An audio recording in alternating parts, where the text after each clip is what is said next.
Français, Françaises, la loi immigration de M. Darmanin a été révisée, car dans un premier temps, il y a eu une motion de rejet par tous les partis de l'Assemblée nationale.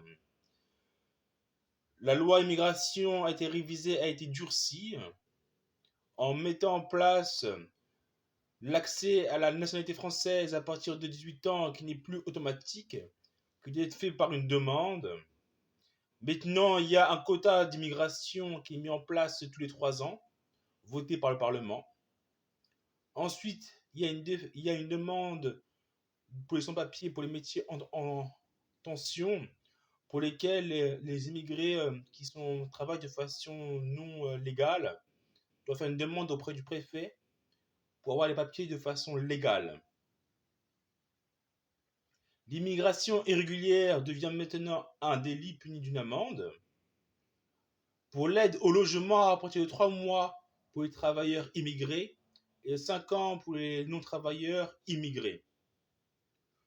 Au niveau du regroupement familial, celui-là peut être fait à partir de 24 mois au lieu de 18 mois de présence en France pour demander une demande que sa femme ou ses enfants puissent venir en France pour travailleurs immigrés. La France aura toujours besoin d'immigration, car pour moi, c'est une richesse culturelle et humaine pour la France, pour développer sa croissance économique aux yeux du monde. Être français est un privilège, et un immigré qui aime la France pourra toujours être français et demander à faire partie de la nation. Personnellement, je suis contre le séparatisme et le communautarisme. Cela n'est pas un esprit français et la France ne sera jamais pour cet état d'esprit.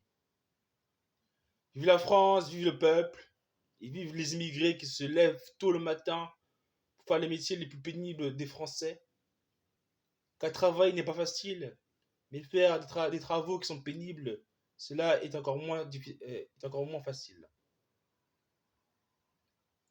Force à la France, force au peuple, je crois à la France, je crois à mon peuple.